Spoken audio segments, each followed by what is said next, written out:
식사를 하던 제가 매운 청양고추를 먹고 있었는데, 동서, 내가 매운 거 먹지 말라고 했지. 형님이 제 손에 있던 청양고추를 낚아채 가버렸어요. 그 모습에 시어머님이 아유, 인정머리도 없는 것, 그걸 못 먹게 해? 아주 그냥 피도 눈물도 없는 것, 이러면 형님을 노려봤어요. 그런 시어머님과 형님은 굉장히 사이가 안 좋았는데, 제가 결혼 전 시댁에 인사를 갔을 때 시어머님은 처음 보던 저에게 넌 성격이 아주 좋아 보이는구나. 우리 첫째 며느리는 성격이 아주 그냥 뭐? 라고 말을 하다가는 순간 멈칫했었는데요. 시어머님은 그냥 대놓고 형님을 미워했어요. 우리 형님 성격이 굉장히 똑부러지는 성격이에요. 그러다 보니 시어머님이 뭔가를 잘못하거나 하면 그 즉시 말을 해버리고 마는 그런 사람입니다. 그리고 시어머님은 그런 형님을 항상 못마땅해 했었는데 그냥 대놓고 형님에게 싫은 소리를 할 정도였어요. 하지만 형님도 참 대단했던 것이 시어머님이 어떠한 말을 해도 눈 하나 깜빡하지 않았는데 아마도 시어머님은 그런 형님이 더 못마땅했던 것 같아요. 그렇게 허구한 날 시어머님은 형님에게 싫은 소리를 했지만 형님은 그저 상관하지도 않고 딴청을 부렸어요. 그리고 그런 시어머님과 형님 때문에 가족들이 스트레스를 받고 있었지만 형님은 전혀 아랑곳하지도 않았어요. 어느 날은 그런 형님에게 형님 그냥 어머님하고 잘 지내시면 안 돼요? 형님은 스트레스 이런 거 안 받으세요? 제가 물었지만 스트레스를 받긴 왜 받아? 그냥 한 귀로 듣고 한 귀로 흘리면 되는 거지. 그리고 동서도 불만 있으면 속에 담아놓지 말고 어머님한테 다 말해. 그냥 그렇게 있지만 말고 저번에도 어머님 막말하는데 왜 가만히 있어? 형님이 오히려 저에게 쓴소리를 했어요. 사실 우리 시어머님이 말을 좀 함부로 하는 경향이 있긴 했는데 그날은 저보고 너는 부모가 없어서 그런지 애가 눈치를 너무 많이 보는구나 라는 말을 했었거든요. 우리 부모님은 두 분 다 돌아가셨는데 아빠는 제가 초등학교 때 교통사고로 돌아가셨고 엄마는 제가 대학 다닐 때 암으로 돌아가셨어요. 그래서 그 뒤 저는 남동생과 둘이 살아왔고요. 그런데 시어머님은 그러한 우리 친정 환경을 잘 알고 있었음에도 간혹가다 막말을 막 함부로 했거든요. 하지만 저는 굳이 집안의 문제를 일으키고 싶지가 않아서 그냥 입을 꼭 다물어 버릴 뿐 아무 말도 하지 않았고 형님은 그 모습을 못마땅해 했었어요. 동서, 할 말은 해야 하는 거야. 어디서 그런 말을 할 수가 있어? 사람은 말이야. 해야 할 말과 하지 말아야 할 말이 있는 거야. 형님이 다시 힘주어 말을 했고 근데 저는 그냥 머리가 아파서 형님도 어머님 성격 잘 아시잖아요. 그냥 너무 피곤해서요. 참고 말자 그러는 거죠 뭐. 제가 말을 했고 형님이 고개를 절레절레 흔들 뿐이었어요. 형님 말이 맞긴 합니다. 저는 형님처럼 당차지도 못했고 불만이 있어도 그냥 꿍하고 있는 성격이었거든요. 그 뒤에도 시어머님과 형님은 계속 투닥투닥거렸고 시댁은 하루도 조용할 날이 없다고 할 정도였어요. 대부분은 시어머님이 형님에게 당하곤 했는데 그럴 때마다 어김없이 제게 전화를 해서는 네 형님이란 인간은 왜 그렇게 싸가지가 없는 거니? 시어머님의 하소연이 시작됐고요. 그렇게 저도 하루하루 지쳐만 가고 있었는데 아무 상관도 없는 저에게 왜 전화를 해서 1시간씩이나 형님 험담을 해대는지 저는 이해할 수가 없었거든요. 사실 시어머님의 말을 다 들어보면 형님보다도 이건 누가 보더라도 시어머님의 잘못이 더 컸으니까요. 시어머님은 제가 같이 형님 험담을 하길 원하셨지만 저는 절대 그러진 않았어요. 우리 형님이 겉보기로 보기에는 좀 차가운 면이 있긴 하지만 사람은 진짜 진국이거든요. 그러니까 몇 년 전에 제 동생이 많이 아팠어요. 제가 결혼한 뒤 혼자 살던 동생이 어느 날 회사에서 쓰러졌다고 했고 저랑 우리 남편이 놀라서 병원으로 뛰어갔는데 동생은 병실에 누워있었고 며칠 동안 검사를 해보던 의사가 저를 보며 혹시 가족 중에 암 환자가 있었나요? 심각한 표정으로 물었어요. 네? 그게 무슨 말씀이세요? 저는 그때 의사의 말이 정말 너무너무 무서웠거든요. 저는 그렇게 놀란 채 있었고 옆에 있던 남편이 저기 장모님이 암으로 돌아가셨습니다. 의사에게 또박또박 대답을 했어요. 그리고 그런 남편의 말을 듣던 의사가 가만히 고개를 끄덕이다가는 암은 유전이 될 확률이 높은 병입니다. 라는 말을 했고 그런 의사의 말에 그런데 그런 말씀을 하시는 이유가 뭐죠? 제가 떨리는 목소리로 물었어요. 하지만 아마도 저는 그때 이미 알고 있었던 것 같아요. 저기 동생분이 대장암입니다. 의사가 조용히 말을 했고 네? 대장암이요? 우리 남편이 놀란 채 큰 소리로 외쳤어요. 그리고 제가 잠시 휘청거렸던 것 같은데 여보 괜찮아? 라며 남편이 저를 부축했어요.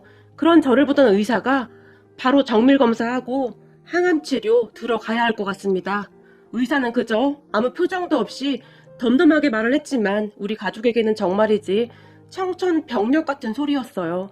그 뒤 저는 몇 날 며칠을 제대로 잠도 못 잤고 잘 먹지도 못했어요. 이미 엄마의 암투병을 옆에서 다 봐왔었던지라 그게 얼마나 힘든 일인지 잘 알고 있었으니까요. 그렇게 제 동생은 암투병을 시작했고 정말 고통스러워했어요. 저는 그런 동생 옆에서 종일 병간호를 했고 착한 남편이 주말에는 교대를 해주기도 했어요. 그러던 어느 날 시부모님과 형님이 병문안을 왔는데 누워있는 동생을 살짝 보고 밖으로 나갔던 시어머님이 난 이래서 병원 오는 거 싫다니까. 괜히 내가 아파지는 것 같다니까. 라며 인상을 찌푸렸어요. 그리고 그런 모습을 보던 남편이 엄마, 아픈 사람도 있는데 그게 무슨 소리야? 버럭 소리를 질렀어요. 아니 그렇잖아. 저 정도면 암이 집안 내력인 거다. 미쳐도 언제 어떻게 될지 모르는 거야 이거사. 그러니까 너도 당분간 애는 갖지 마. 시어머님이 병실 밖에서 말을 했고 제가 병실 밖으로 나가려다 그만 그 소리를 다 듣고 말았는데요. 그 상황이 어찌나 서럽던지 눈물만 뚝뚝 떨어졌어요. 그런데 그런 시어머님의 말을 듣던 형님이 어머님, 때와 장소를 가려서 말씀하셔야죠. 제발 말씀 좀 조심해서 해주세요. 시어머님에게 마구마구 쏟아내버렸어요. 뭐? 지금도 시애미한테 뭐라고 한 거니? 얘가 보자 하니까 너 진짜 못돼 처먹었구나. 어디서 시애미한테 그런 막말을 해. 시어머님이 소리를 쳤고 지금 막말을 한 건 제가 아니라 어머님이세요. 동서랑 동서 동생이 친자식이었어도 그렇게 행동하셨을까요? 사람에게는 최소한의 도리라는 것이 있는 겁니다. 예의를 지키셔야죠. 위로는 못해줄 망정 지금 그게 할 소리세요? 형님도 지지 않고 시어머님을 나무랐어요. 그리고 그 모습을 지켜보던 시아버님이 여기서 소란 피우지 말고 빨리 가자고. 큰애야 너도 그만 가거라. 아픈 사람 두고 이게 뭐하는 짓이야. 시어머님을 모시고 병원 밖으로 나가셨고 제가 조용히 눈물을 흘리고 있었는데 형님이 다시 병실로 들어와서는 울긴 왜 울어. 지금 동생한테는 동서밖에 없으니까 눈물바람 하지 말고 정신 바짝 차려. 조용히 제 눈물을 닦아주었고 저는 그만 형님 품에 안겨서 펑펑 눈물을 흘리고 말았어요. 형님은 그렇게 한동안 저를 안아주었고 그 뒤에도 자주 병실에 들러서 동생과 제 건강 상태까지 체크했어요. 병원에 올 때마다 제가 먹을 것을 형님이 많이 준비해오곤 했고 어느 순간부터는 제 동생과도 꽤 친해지게 되었는데 그날도 동생이 먹고 싶다는 것을 사서 병실로 들어왔어요. 형님도 힘드실 텐데 너무 애쓰지 마세요. 안 그러셔도 형님 마음 잘 알아요. 라며 제가 다시 눈물을 글썽이고 있었고 그런 우리의 모습을 보던 제 동생이 저기 고맙습니다. 근데 제가 호칭을 뭐라고 해야 할지 동생이 머뭇거리며 물었는데 여기서 내가 나이가 제일 많으니까 그냥 큰 누나라고 불러요. 우리끼리 있을 때는 그렇게 부르죠 뭐. 그게 뭐가 그렇게 중요하다고. 라며 형님이 활짝 웃었고 아니 그래도 사돈인데 어떻게 그래요. 동생이 수줍게 웃었는데요. 난 남동생이 없으니까 남동생 하나 생겨서 좋은데요? 라며 망고를 깎더니 자 먹어봐요. 망고 먹고 싶다고 했죠? 내가 완전 싱싱하고 맛있는 거 고르느라 마트 가서 몇 번을 보고 샀는지 몰라요. 항암 치료하려면 잘 먹어야 한다고 하니까 많이 먹어요. 라고 말을 하더니 동생 입에 망고를 넣어줬어요. 참 신기했던 것이 제가 뭘 좀 먹으라고 하면 입맛 없다며 잘 안 먹던 동생이었는데 우리 형님이 입에 넣어주면 넙죽넙죽 잘도 받아먹었어요. 그런 형님에게 어찌나 고맙던지 지금 생각해도 눈물이 앞을 가리네요. 형님이 저와는 조금 달랐던 것이 저는 아픈 동생 눈치 보느라 늘 노심초사였는데 형님은 달랐어요. 가끔은 강한 어투로 동생을 야단치기도 했는데 먹어야 해요. 의사가 그랬잖아요. 무조건 잘 먹어야 한다고. 라며 동생 입에 넣어주곤 했어요. 음식을 먹다가 동생이 토하기도 했지만 괜찮아요. 항암 치료가 원래 다 그렇대요. 그러니까 놀랄 거 없어요. 라며 강한 모습을 보였어요. 그렇게 형님은 병원에 자주 들렀는데 제가 다 놀랄 정도로 자주 왔다 갔다 하면서 챙겨줬어요. 남편도 그런 형님을 보며 그동안 형수님 말투가 워낙 냉랭해서 사실 불편했었는데 요즘 분이 형수님 진짜 대단해 보여. 앞으로 형수님한테 정말 잘하려고 라는 말을 할 정도였어요. 하지만 시어머님은 그 뒤 다시 찾아오지도 않았고 물론 전화 한 통도 없었어요. 다만 어느 날 시어머님이 남편에게 전화를 했는데 병원비는 어떻게 할 거야? 설마 네가 해주는 거 아니겠지? 라고 말을 했는데 그 목소리가 옆에 있던 제 귀까지 들려왔고 제가 남편의 휴대폰을 빼앗아 들고는 제 동생 보험 있으니까 걱정하지 마세요 라고 말을 하고 전화를 끊어버렸어요. 정말 징글징글 하더라고요. 그런 시어머님에게 남편도 정이 떨어졌던지 내가 어릴 때부터 느낀 건데 엄마는 공감 능력이 많이 떨어지는 것 같아. 형이랑 내가 정상인 게 신기할 뿐이야 라는 말을 할 정도였어요. 그러던 어느 날 시어머님이 저에게 정말 오랜만에 전화를 해서는 이번 내 생일은 어떻게 할 거니? 라고 물어왔고 그런 시어머님에게 참 어이가 없었지만 형님하고 상의해볼게요. 저도 동생 때문에 지금 정신이 없어서요. 제가 짧게 대답했고 암이 하루아침에 낫는 병도 아니고 그까짓 하루 시간 못 빼니? 시어머님이 퉁명스럽게 말을 했어요. 그러니까 형님하고 상의해본다고요. 근데 아마 저는 못 갈 것 같네요. 제가 지금 거기 가서 어머님 생신 축하해드릴 상황이 아니라서요. 제가 딱 잘라 말을 해버렸어요. 그때쯤 저도 기분이 상할 대로 상해 있었거든요. 그리고 그런 저를 보던 시어머님이 너도 네 형님 따라가는 거냐? 우리 집 며느리들은 애들이 왜 이렇게 싹퉁바가지들이야? 신경질적으로 전화를 끊어버렸어요. 그렇게 제가 형님한테 전화를 했고 형님 이제 곧 어머님 생신이시잖아요. 어떻게 해야 할까요? 지금 이 상황에 동서가 뭘 그런 걸 걱정해? 그냥 우리끼리 간단하게 식사나 하고 용돈이나 드릴 생각이야. 우리 남편이랑 서방님이 알아서 챙기는 것 같으니까 동서는 신경 쓰지 마. 근데 그게 지금 어머님이 전화해서 어떻게 할 거냐고 물어봐서요. 제가 눈치를 보며 물었는데요. 뭐? 동서한테 전화를 했어? 와, 진짜 대단하시다. 형님이 한마디를 하더니 더 이상 말을 잇지 못했어요. 그 뒤 형님과 남편이 시어머님에게 뭐라고 했던지 더 이상 연락이 오진 않았어요. 그리고 얼마 뒤 동생이 퇴원을 했고 우선은 수술은 잘 됐다고 했지만 암이라는 것이 다시 재발할 수도 있다고 의사가 말을 했기에 남편이 동생을 우선 우리 집으로 데리고 왔어요. 그렇게 동생은 조금씩 운동도 했고 식이요법도 병행하면서 조금씩 나아지고 있었어요. 혈색도 많이 좋아졌기에 우리는 다행이라고 생각하고 있었는데 그건 그저 우리의 착각이었을까요? 어느 날 제가 외출에 있었는데 동생이 울면서 전화를 했어요. 아무래도 뭔가가 이상하다고요.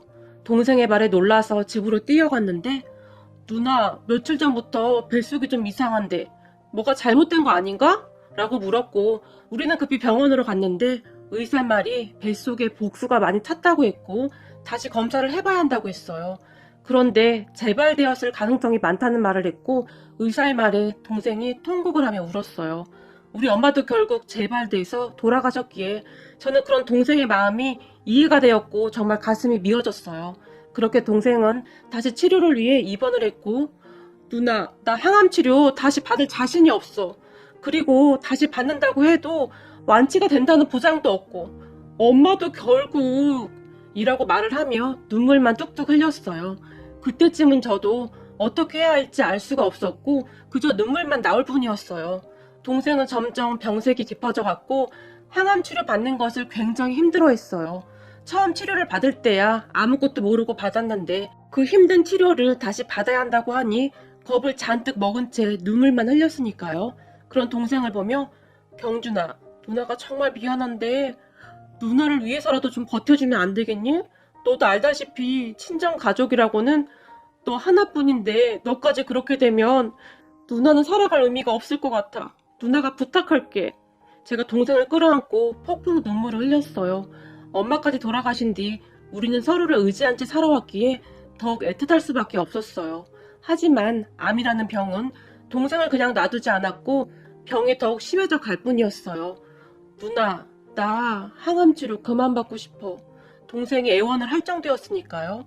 그런 동생은 음식을 잘 먹지도 못했는데 가끔 동생이 먹고 싶다고 하는 음식이 있으면 저도 그 음식을 찾아 여기저기 뛰어다녀야만 했어요. 먹고 싶은 거 있다고 하면 그냥 다 먹이세요. 의사가 제게 그 말을 하고 갔는데 그 말이 저한테는 비수로 꽂혀버렸고 저는 매일같이 동생이 먹고 싶다는 음식을 찾아 헤매다녔어요. 물론 어렵게 구해와도 많이 먹지도 못했지만 단 한 입이라도 먹는 것을 보면 제 마음이 편해졌으니까요.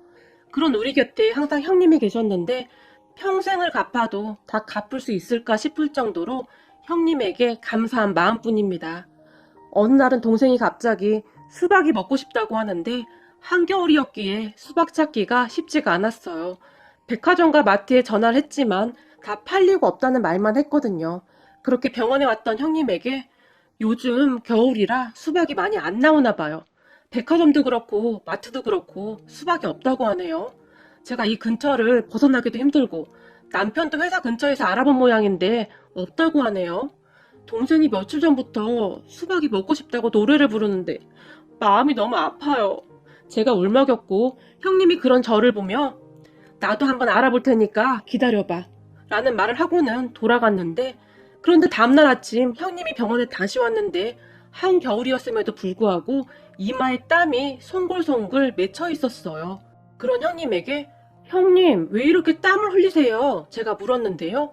형님이 에코백을 꼭 끌어안고 있었는데 동서 내가 찾았어. 내가 찾았다고 라며 형님이 에코백을 제게 건넸는데 무엇이 들었는지 묵직했어요. 형님 이게 뭐예요? 제가 놀라서 물었는데요. 수박이야 그거. 우리 동네 백화점에 하나 있다고 해서 내가 아침부터 엄청 뛰어가서 사온 거야. 제철이 아니어도 수박을 찾는 사람들이 꽤 많다나 봐. 그래서 금방 소진된다고 하더라고. 몇 개 들어오지도 않는다고 하니까. 그래서 내가 얼마나 뛰었는지 몰라. 학교 다닐 때 달리기 하는 거 제일 싫어했었는데 알고 보니 내가 달리기를 엄청 잘하더라. 얼른 가서 먹이자. 형님이 가쁜 숨을 내쉬었어요. 그런 형님을 보는데 왜 이렇게 눈물이 쏟아지던지 저도 모르게 형님을 꼭 끌어안고 말았어요.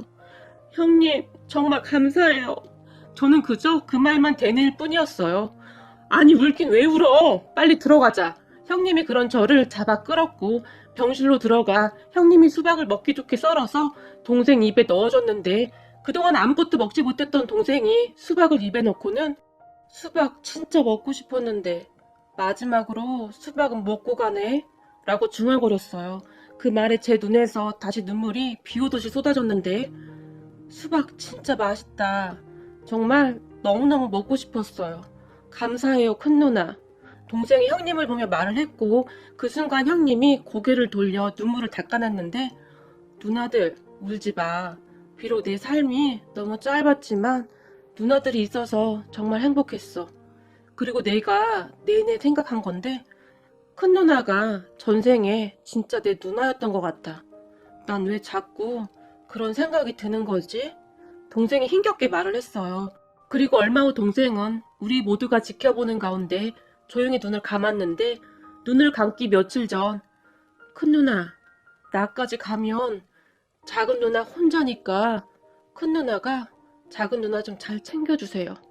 나는 먼저 가 있을게요. 둘이 오래오래 살다가 나중에 하늘나라에서 봐요. 동생이 작별 인사를 했는데 결국 우리 형님도 눈물을 참지 못한 채 소리내어 울었어요. 그렇게 동생이 이승에서 먹은 마지막 음식이 수박이 되었는데 형님 덕분에 그 먹고 싶다던 수박을 먹고 가서 조금이나마 마음의 위안이 되었어요. 장례를 치르는 동안에도 형님 부부가 곁에서 끝까지 지켜줬고 형님의 여동생까지 와서는 이것저것 챙겨줬어요. 비록 동생은 떠나갔지만 항상 옆에서 챙겨주는 소중한 사람들이 있어서 저는 살아갈 힘을 얻었답니다. 그런데 우리 시어머님은 동생을 떠나보낸 저에게 어떠한 유례의 말도 하지 않았는데 정말이지 인정머리라고는 눈꼽만치도 없는 그런 분이셨어요. 그런 시어머님에게 저도 정이 떨어질 대로 떨어져 버렸고 웬만한 일에는 시댁에 가지 않게 되었어요. 그러던 어느 날 시어머님이 우리 집에 쳐들어오셨는데 네 동생 그렇게 된 건 동생 팔자가 그런 건데 언제까지 그렇게 병든 닭처럼 누워만 있을 거냐? 조금 있으면 네 시아버지 생신인데 네가 그러고 있으면 어떡해? 시어머님이 고래고래 소리를 지르다 가셨고 잠시 후에 형님이 죽을 가지고 우리 집에 왔다가 제가 울고 있는 모습을 보더니 왜 그래? 무슨 일 있어? 형님 조금 전에 어머님이 왔다 가셨는데 아버님 생신 어떻게 할 거냐고 제가 조용히 말을 꺼냈는데요. 제 말 듣던 형님이 생일 어머님은 어떻게 입만 열었다 하면 생일 타령이야? 밥도 잘 못 먹고 있는 사람한테 라고 말을 하더니 제가 말릴 틈도 없이 밖으로 뛰쳐나갔는데 아마도 시댁으로 쫓아갔던 것 같아요. 그렇게 시댁으로 쫓아간 형님이 어머님 생신 못 챙겨서 죽은 귀신 있어요? 생신에 무슨 한이 맺히셨어요? 지금 동서 심정이 어떤지 모르시는 거예요? 아니면 알고도 그러시는 거예요? 사람이라면 최소한의 도리라는 것이 있는 겁니다. 세상 떠난 사람을 애도하는 시간이 필요한 거라고요. 난리를 쳤다고 하네요. 옆에 계시는 아버님이 큰애야 왜 그러는 거니? 놀라서 형님에게 물었고, 아버님, 어머님이 조금 있으면 아버님 생신이라고 동서한테 생일상 차리라고 한 것 같은데 이건 정말 아니잖아요. 동서 지금 밥도 못 넘기고 있어요. 형님이 울먹이며 시아버님에게 말을 했다는데요. 그 말을 듣던 시아버님이 뭐가 어쩌고 어째? 거기 가서 뭐라고 했다고? 이 정신 나간 옆에네야. 누가 생일상 차리래? 매년 돌아오는 생일이 뭐라고? 생일 때마다 그 난리야. 내가 그동안 참고 살았는데 더 이상은 안 되겠다. 이 정도면 당신 정상 아니야.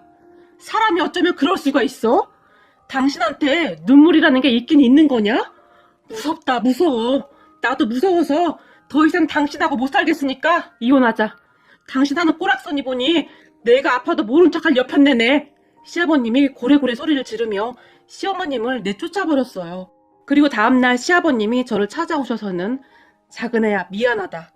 나이 많다고 다 어른이 아닌가 보다. 어쩜 그렇게 철이 없는 것인지 내가 사과하마 라며 진심으로 사과를 하셨어요. 그리고 시어머님은 쫓겨나서 혼자 사는 이모님 집으로 갔다고 하는데 어느 날 저에게 전화를 해서는 네가 네 시아버지한테 말 좀 잘해줘라. 네 시아버지가 집 비밀번호까지 바꿔버렸어. 언제까지 이러고 있을 수도 없고 네가 잘 좀 말해주면 안 되겠냐? 라고 물었지만 어머님, 제가 말씀드린다고 아버님이 어디 듣기나 하시나요? 아버님 성격 불같으셔서 저도 무서워요. 저 바빠서 이만 끊을게요. 라며 전화를 끊어버렸어요. 그 뒤 시어머님은 정말 한참 동안 집으로 돌아가지 못하셨는데 어느 날 제가 시아버님에게 아버님 이제 그만하시고 어머님 들어오라고 하세요. 그래도 아버님과 형님이 항상 옆에 있어서 참 든든해요. 라고 시아버님에게 감사 인사를 했어요. 그런 제 말에 시아버님이 네 시애미가 참 말을 꼴소납게 하는데 그래도 큰애가 있어서 내가 안심이 된다. 누가 보면 우리 큰애가 네 시애미한테 못되게 구는 걸로 오해할 수도 있는데 내 눈에는 큰애 마음이 이해가 되고도 남는구나. 그래도 너희 둘이서 그렇게 잘 지내서 내가 얼마나 마음이 놓이는지 모르겠다. 시아버님이 오히려 저에게 고맙다고 말을 할 정도였어요. 그리고 그 뒤부터 형님은 제 식단을 정말 많이 신경 썼어요. 제가 매운 음식을 굉장히 좋아하는데 너무 매운 음식을 막 먹노라면 그렇게 잔소리를 했거든요. 덕분에 요즘에는 야채와 과일을 정말 많이 먹고 있네요. 형님이 지나가는 길에 동서, 제철 과일이 몸에 좋아. 우리 거 사면서 동서 것도 좀 샀어. 그러니까 이거 남기지 말고 다 먹어. 알았지? 라며 딸기를 잔뜩 사다 주기도 했는데 제가 과일을 잘 안 먹는 걸 알기에 항상 그렇게 챙겨주셨어요. 참 고맙죠. 물론 가끔 눈물이 쏙 빠질 만큼 혼내기도 하지만 전 형님한테 그냥 고맙기만 합니다. 다 저를 위해 그런다는 것을 잘 알고 있으니까요. 어느 날은 형님이 내가 가끔 세게 말할 때도 있어서 동서가 혹시 상처받을까봐 걱정이 되긴 하지만 동서도 내 동생이나 마찬가지야.